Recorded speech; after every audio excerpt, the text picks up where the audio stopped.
Good afternoon. Thank you so much for staying with us right here on Women Radio WFM 91.7. This is 7 minutes after 12 on the side of the radio. We're super excited, or rather, I am super excited. I hope you are too, because it's the kickoff of the 16 days of activism. Yay! Of course, I'm super excited once this period comes around. All right, because this is a time where we get to create awareness, where we get to mobilize action, where we get to talk about, how we can help survivors of sexual and gender-based violence. So it's a lot of organizations are taking this up, and you have lots of discussions around sexual gender-based violence, and just violence that women get to face, or violence that children also get to face, just trying to take that or kick that out of our society.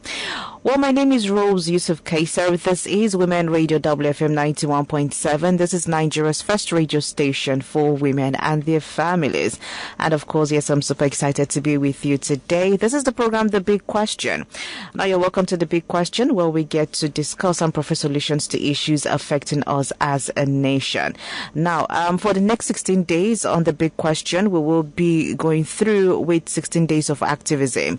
And what we're going to be doing is, of course, bringing up 16 organizations who are supporting survivors of sexual gender-based violence. We get to do this every year. For last year, we brought up 16 organizations who, are into, talking about or even helping survivors of gender-based violence and, lending their voices to kick out gender-based violence or sexual gender-based violence from our society. All right, so for this year, we have 16 organizations who are going to be taken for each day for the next today's day one. So for the next 15 days, we're going to be having each of them come through from different parts of the country. They're going to come through and talk to us about rising above sexual gender-based violence. That's our topic for the 16 days of activism right here on Women Radio WFM 91.7. So we're going to be talking about rising above sexual gender-based violence, SGBV. Now, the theme for this year's 16 days of activism is #NoExcuse Unite to end violence against women and girls. So we have no excuse whatsoever. We have, in fact, there's no excuse that you can bring up to say that we can't end this. We need to come together as a people. We need to come together as a community. We need to come together as a nation. We need to come together as just humans. We need to come together, put our hands together, and see how we can end violence against women and girls. All right, so yes, once again, this is Women Radio WFM 91.7. You're welcome to the 16 days of activism, and this is day one right here on Women Radio WFM 91.7. Now, like I said earlier, the 16 days of activism is a specialized program where we get to raise awareness, we get to mobilize action, and call for the prevention and elimination of all forms of violence against women and girls worldwide.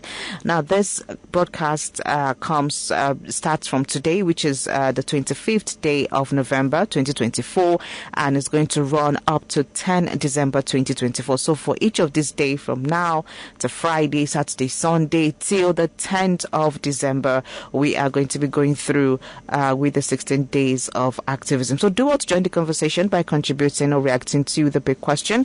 You can call us on 07000 917 917.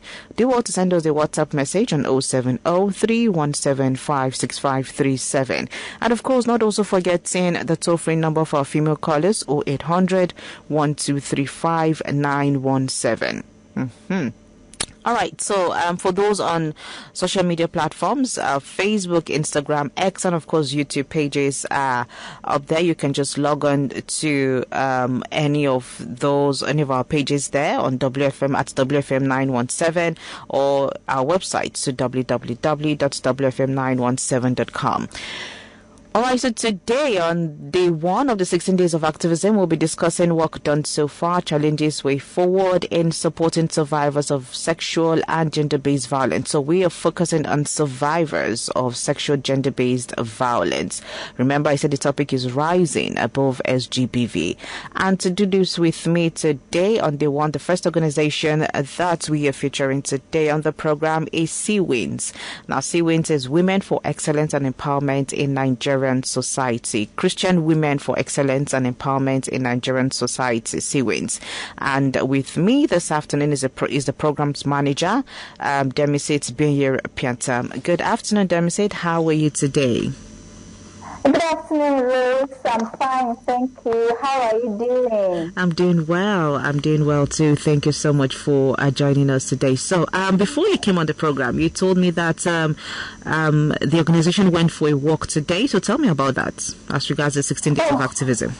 Very interesting work today. We didn't even expect it like this, but then it was so great because the people that came out, it was all organization, community women came in their numbers, National Human Rights came in their numbers, Ministry of Women Affairs, and other NGOs who are working around GBV also came out in their numbers, and it was just a beautiful thing seeing women uniting together to prevent and respond to GBV. It simply means that the fight for GBV is gaining ground. People are becoming more aware of what GBV is, and people are ready to lend their voices to fight against violence against women and girls, and also help amplify the voices of survivors out there.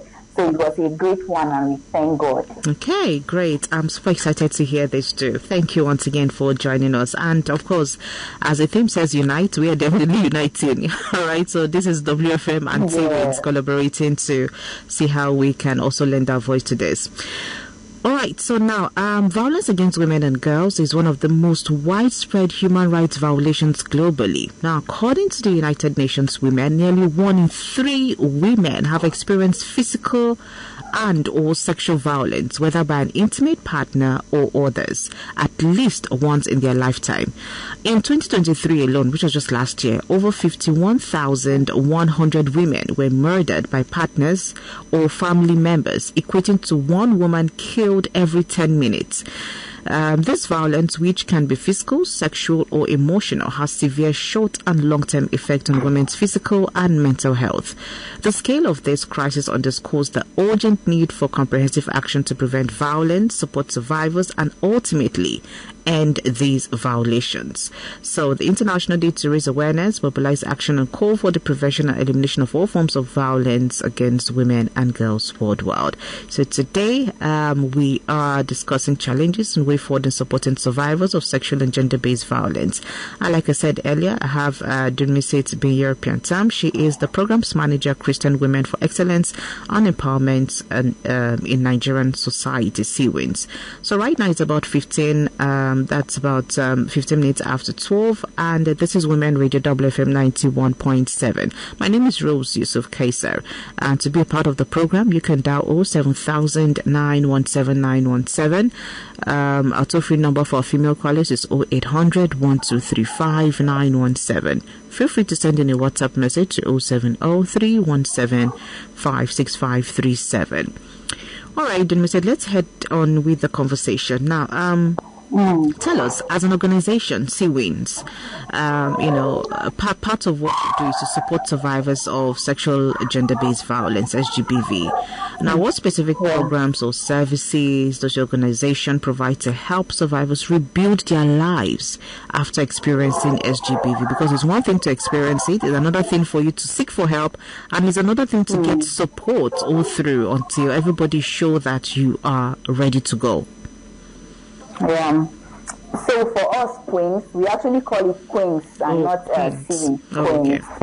So for us queens, we've over the years we've tried to have a comprehensive psychosocial support services for survivors of gender-based violence, and we have this particular initiative called the Safe Harbor Initiative. And basically what we do, Safe Harbor Initiative, is to rescue, rehabilitate, and reintegrate back to the family. So we rescue these women, and we run a shelter where we provide trauma healing counseling, psychotherapy, we provide legal redress, if any, we provide medical aids, we provide life skills training, we provide skill acquisitions training for survivors, so that we take them through a process of healing. We take them through this process, a holistic process of healing, and they go through all of that, and then we reintegrate them back to the family and the society. So that's one of the programs that we do, which is called the Safe Harbor Initiative: rescue, rehabilitate, reintegrate back to the society. One of our response programs as well is the Observatory Steering Committee platform, because we don't just want to be one-sided. In fighting GBV actually is not a one-thing person. It's not a one-person something. We believe that as an organization, we cannot just do it alone by ourselves. We need that synergy. We need that collaboration with other partners. So we decided to coordinate and host this platform quarterly, where we have both state and non-state actors. We call it OBSTEC, which is Observatory Steering Committee platform. So we have state and non-state actors in this platform: the police, NAPTIP, traditional leaders, religious leaders, Ministry of Women Affairs, National Human Rights, and other CSOs that are also providing services for survivors of GBV.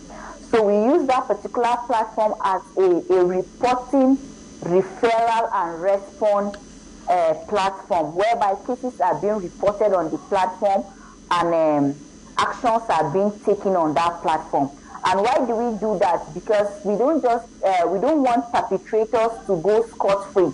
We don't just want people to keep doing violating the rights of women and then nothing is happening about it. So we have that platform whereby in cases that we've received quarterly, we bring it to the platform every quarter and say, this is this, and this case has been with the police. What is the police doing about this case? They give us updates. What is NAPTIP doing about this case? They give us updates. What is the Ministry of Justice doing about this case? So that we all follow up on these cases collectively. If there is a need to pay advocacy to agencies, ministry, we do that collectively, so that perpetrators will know that there are people who are actually fighting against this cause. There are people who are behind these survivors, so they don't just do anyhow, because there is synergy and collaboration. So these are some of the things we do. Wow. This is quite, good initiatives that would definitely help survivors, to pick up and just try to integrate themselves back into the society. All right. Now, aside that now, how do you ensure that survivors receive comprehensive care, including medical, legal, and psychological support? Because this is very important for survivors.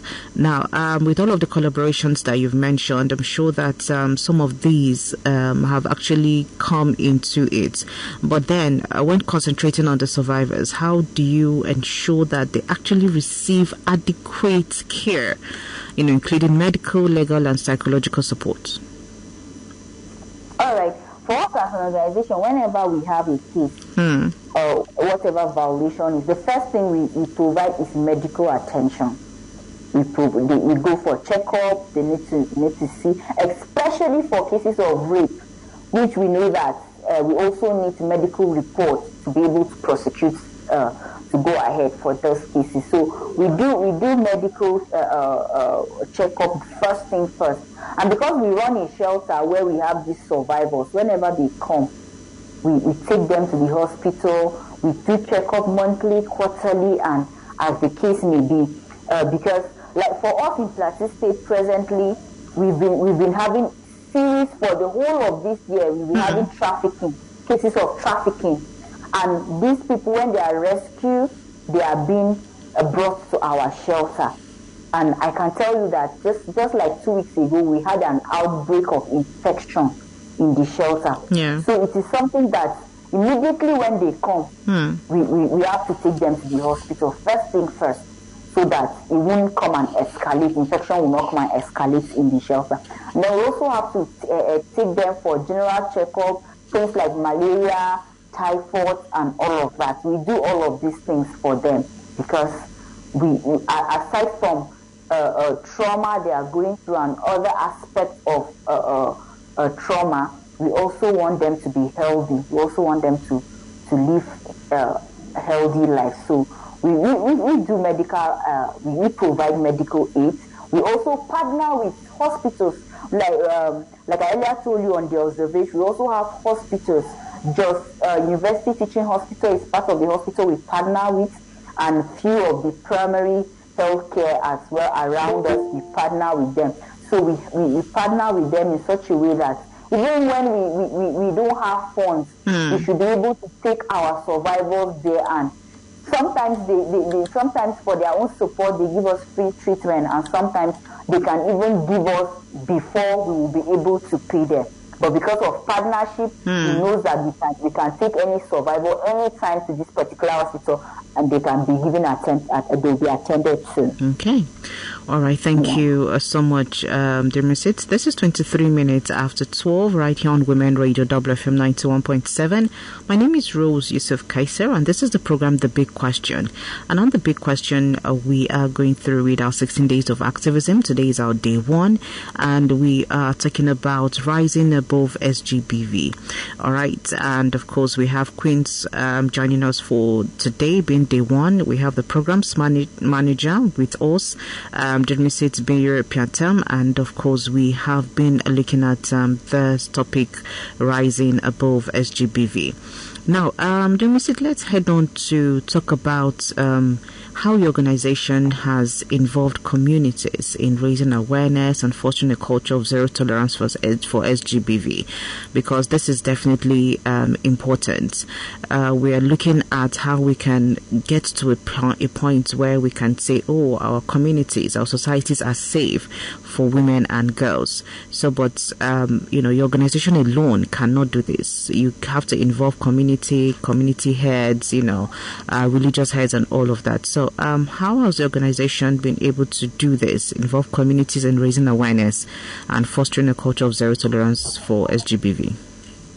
Yeah, like I earlier said, that when it comes to handling GBV, you can't do it on your own. Yeah, sure. You need all the collaboration and all the synergy. And one of the strategy we use as a Christian, we're a Christian organization, and we know how religion has been used to perpetrate all form of marginalization, oppression, and even GBV against women and girls. So we decided that, okay, let's since we are also under a religious body, let's see how we can also reach out to religious bodies. So what we do is we train religious leaders, both the Islamic and the Christian religious leaders. We train them on how to manage cases of GBV in religious settings.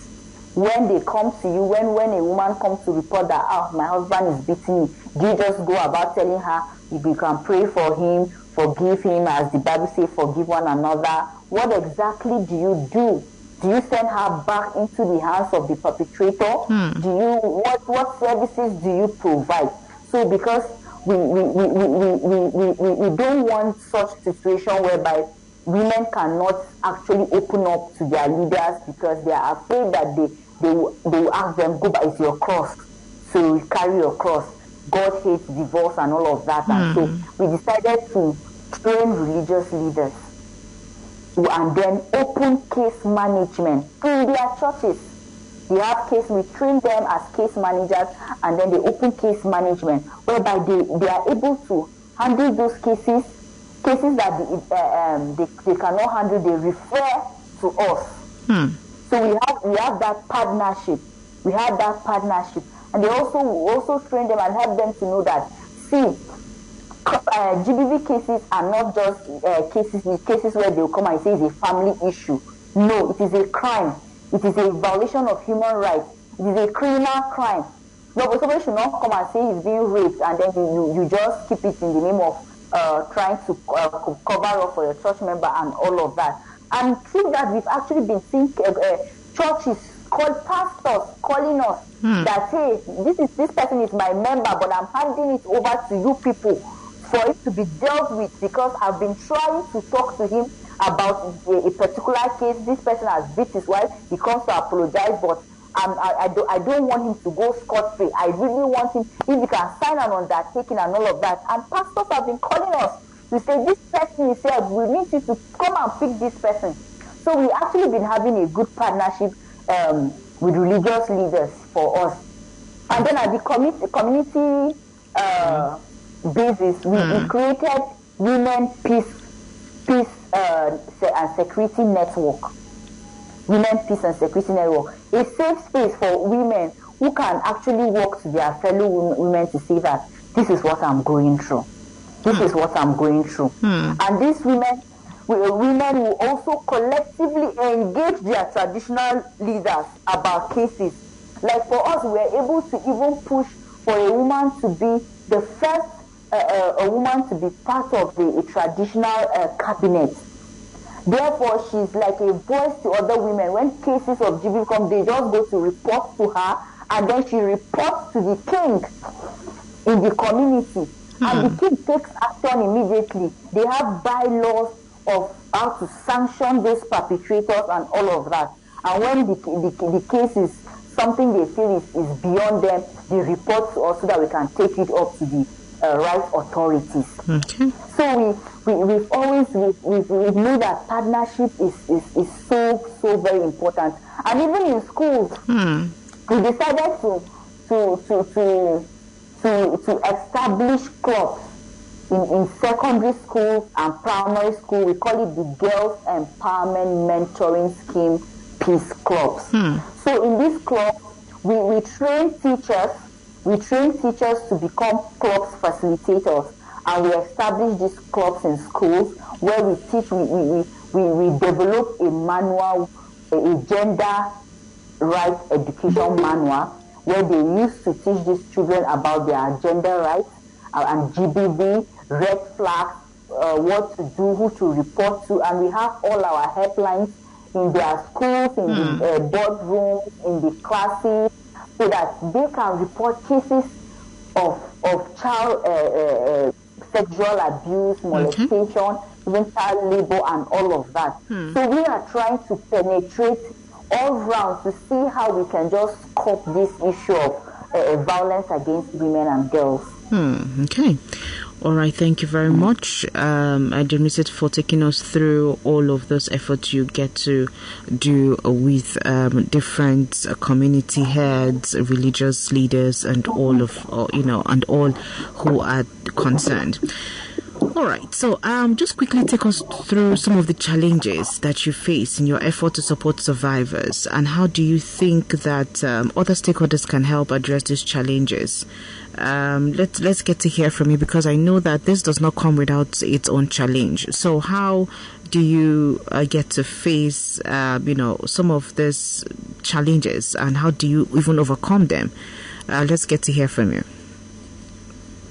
Yeah, I think one of the aspects in this development space that I've actually encountered real challenges is actually the GBV space. In fighting GBV, you don't just even face I'm talking about from the spiritual battles to the physical to the institutional to all aspects of violence and all aspects of challenges. At some point, even the women that you're trying to protect, you're trying to fight for, will also become the weapon fashioned against you.